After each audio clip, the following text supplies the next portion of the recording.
Disneyland Paris, sometimes when you go into attractions and stuff, people will follow you because they just didn't know there was something there. This one followed me home.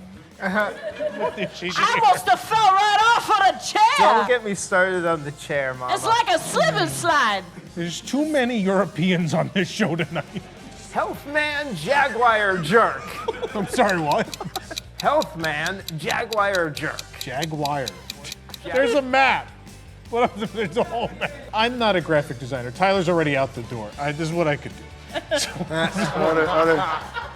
Comme ça. Pour tes amis.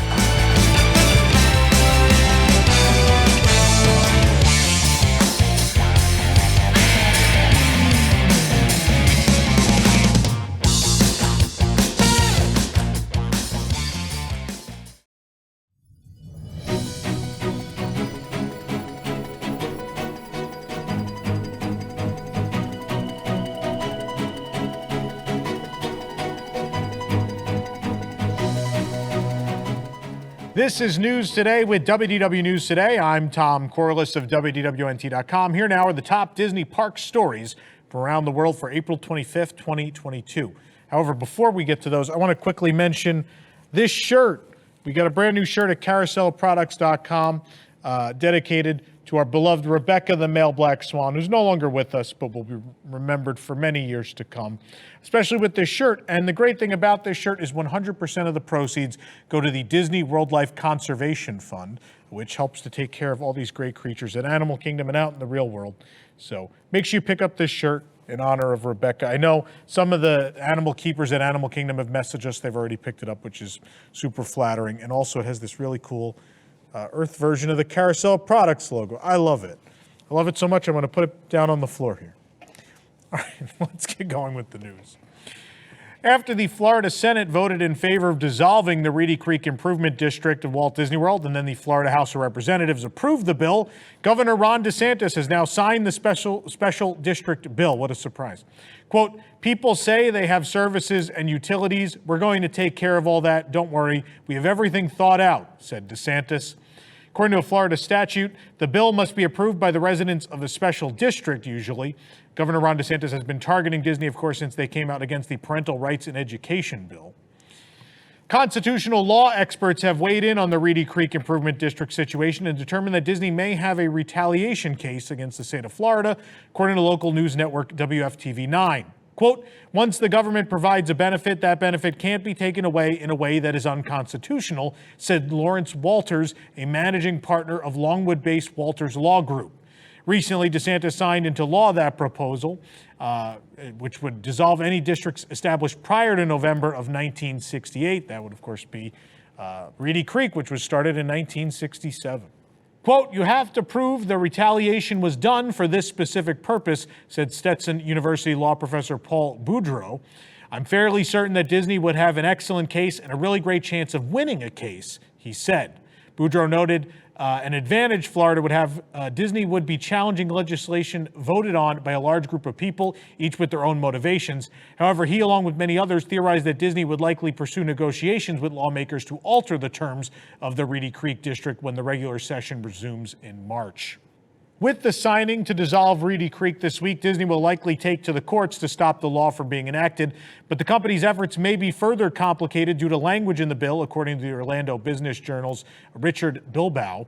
Bilbao writes that while Statute 189.072, which is enacted in 2015, says that dissolution may only occur when a majority of the district's residents vote to approve it, the bill that passed through the legislature this week includes the term, quote, notwithstanding Statute 189.072. The ideas behind this language, according to the bill's sponsor, Representative Randy Fine, is that their, quote, perspective is that they've written the bill in such a way to say it's overriding anything that exists in statute that might pertain to the dissolution of Reedy Creek. David Ramba, executive director with the Florida Association of Special Districts Incorporated, notes that, quote, the statute is current law, but the bill adds a new section that doesn't require that. Hence, the legislature changes the law. Ramba added that things could also prove to be more optimistic for Disney as the law wouldn't go into effect until June 2023. With elections taking place this November, the district could very well be reconstituted with changes that satisfy both lawmakers and Disney, claiming, quote, once they get to the details, you can get 85-90% of what's currently in operation reenacted next year.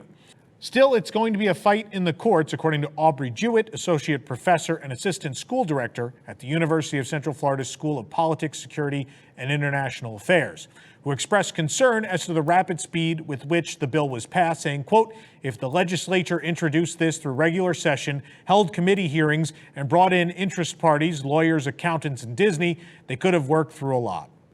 At a Democratic National Committee fundraiser on Thursday, President Joe Biden spoke briefly about the ongoing clash between the Walt Disney Company and Florida legislature, according to The Hill.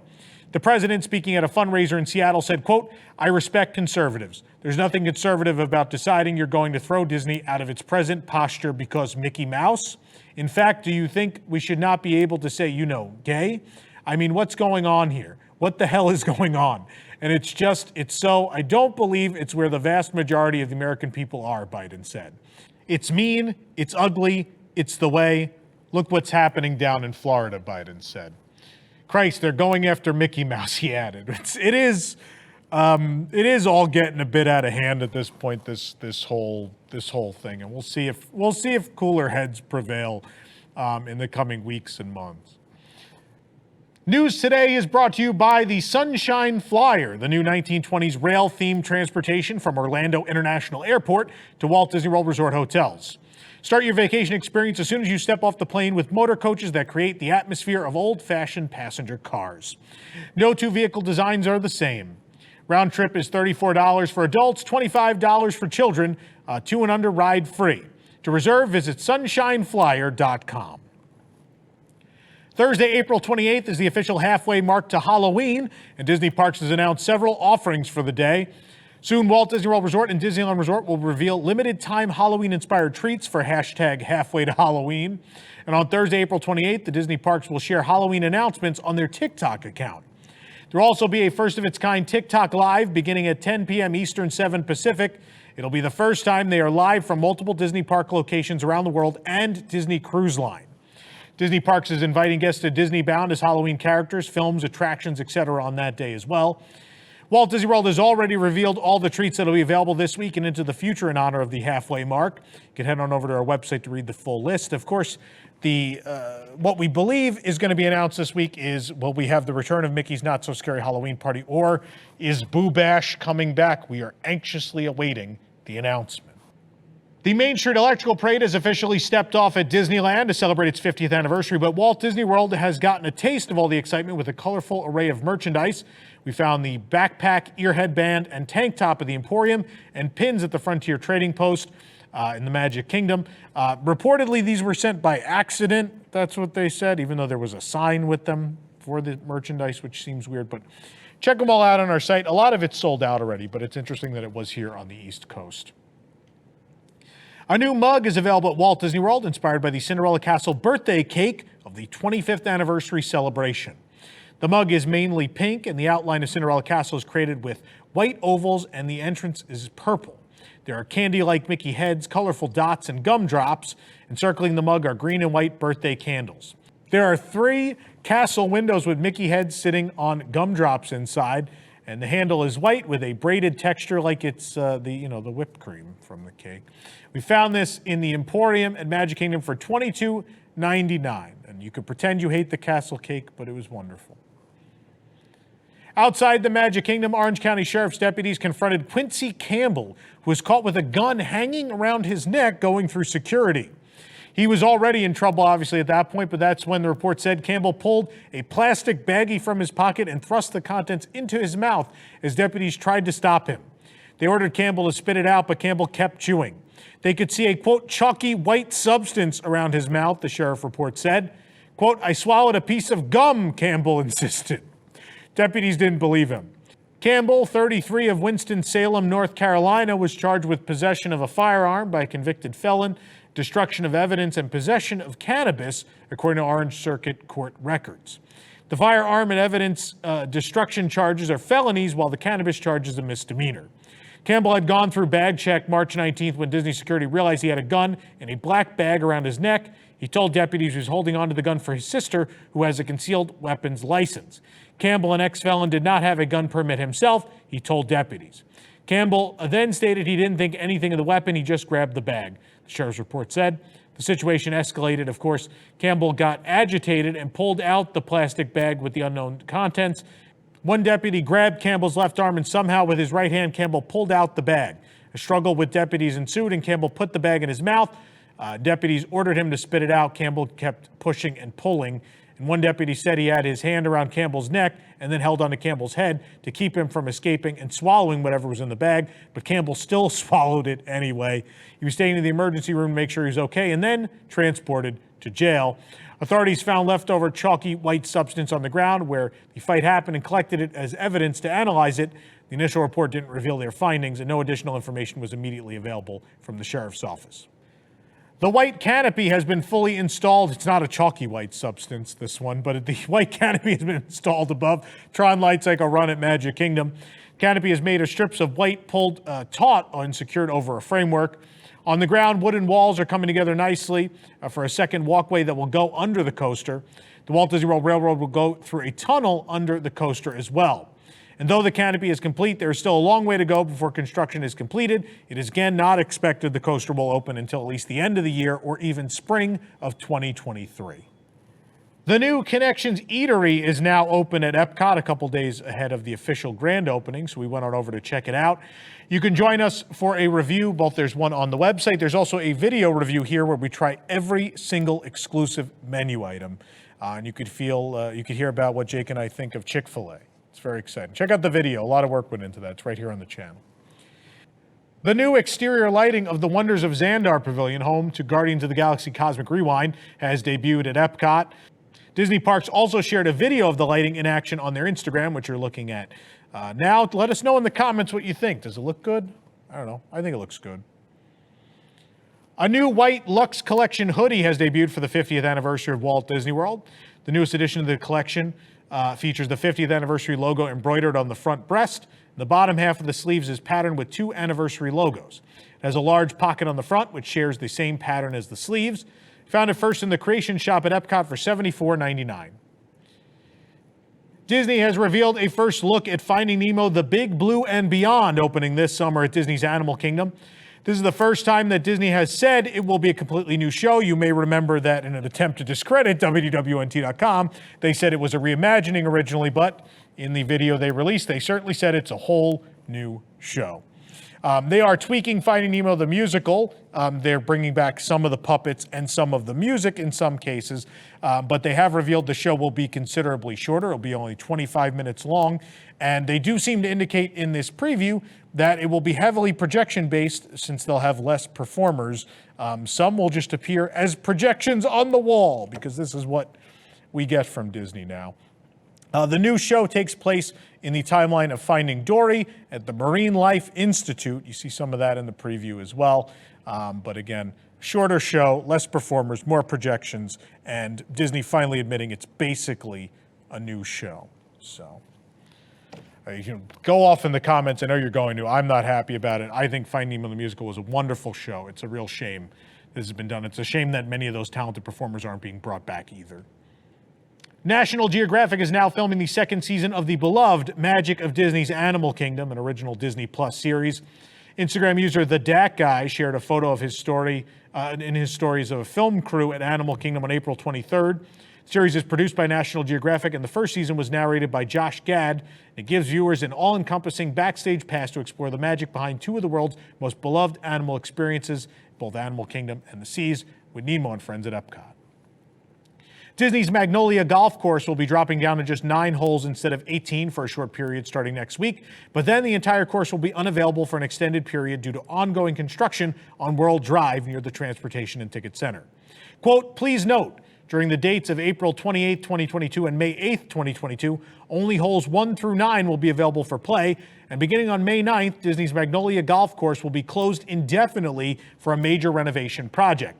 We recommend that you play at either Disney's Palm or Disney's Lake Buena Vista Golf Course during this time frame as we prepare Disney's Magnolia Golf Course for your future enjoyment. We apologize for any inconvenience caused by the temporary closure of the golf course and look forward to welcoming you back to the newly reimagined Magnolia later this year. Disney Vacation Club members and their guests will soon be able to once again take in the stunning views from the top of the world lounge at Bay Lake Tower. Disney Vacation Club has revealed in an email to members that the lounge will be reopening soon with a reimagined look. As of writing of the article, no official opening date has been revealed. Known for its great views of the Magic Kingdom, the lounge was previously open to DVC members to watch the New Year's Eve fireworks last December, but it hasn't been open on its full capacity for quite some time. I do worry about that menu being cut down because there was some really good stuff up there before, including that 7-layer cake, which has since moved down to Steakhouse 71. But, I mean, I guess you can get it there now. A South Carolina teenager who was the suspect in a double homicide was arrested at Disney World last month, records show. Authorities caught 17-year-old Dewan Marty Smith at Disney's Port Orleans Resort Riverside around 7:30 p.m. on March 11th, according to a newly released incident report from the Orange County Sheriff's Office. Smith, who is from Ladson, South Carolina, was taken to the Orange County Juvenile Assessment Center without any problems. He was transported back to South Carolina where he awaits trial over charges stemming from an incident where he's accused of shooting and killing 2 teenagers in the parking lot outside a public library on March 2nd. It has been a rough week at Port Orleans Riverside, man. This was the same week in March as that case where the housekeeping crew stole money from guests in that sting operation. So that had to be quite the week at Port Orleans. As Avengers Campus continues to be assembled at Walt Disney Studios Park in Paris, they revealed new details about the landscaping that'll be seen around the land, bringing new life to the 40s Stark facility and transforming it into the highly anticipated Avengers Campus opening this summer. Not only involves repurposing industrial-era buildings and developing new technologies, vegetation also has a starring role, and the green plan for the campus is rooted in its creative concept, since landscaping has been a key priority of the creative team from day one. And of course, if you've ever been to this park before Avengers Campus was built, you know this was kind of a real sterile area. It kind of looked like a parking lot.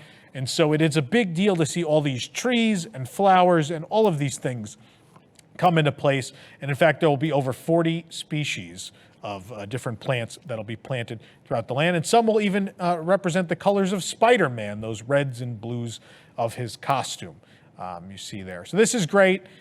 This park could use some landscaping. It is a really sterile park, Walt Disney Studios, and so it'll be nice to see some lush greenery in the midst of all this. For the absolute latest Disney Parks news, head on over to WDWNT.com and follow us on all your favorite social media platforms. This program is brought to you by our official travel agent sponsor, the Vacationeer, the engineers of your next magical vacation. Sit back and let their team of vacation planning experts craft your family's next magical trip. The best part, their services are free. Visit WDWNT.travel for details. If you're enjoying the show, be sure to like this video, subscribe to WDW News Today on YouTube for more great content, and click the bell for notifications. Also, make sure you hit select all notifications so you never miss an episode of this show. Also, don't miss our new series of timekeeping where we're exploring the history, the backstory, the creation, and the details of Disneyland Paris, which is, of course, one of the most detailed parks Imagineering has ever created. So please watch timekeeping. We have 2 episodes out already. Episode 3 will focus on Main Street USA, and we will talk about all of the backstories and details and amazing things that Imagineers put into that land on this episode. So make sure you catch that. You can also support the entire team behind this show and others by joining the WDWNT Interglobe Society at patreon.com/WDWNT. For the worldwide leader in Disney Parks news, this is Tom Corliss saying enjoy the rest of your today. Have a great, big, beautiful tomorrow. Welcome to Disney Entertainment News Today from WDW News Today. I'm Rob Whiteside from WDWNT.com, and here now are the top Disney entertainment stories. For the latest in Disney entertainment news, watch Disney Entertainment News Today, hosted by Rob Whiteside. From movies and series news to stage shows, books, video games, and more. New episodes drop every Tuesday on Unplanned Downtime.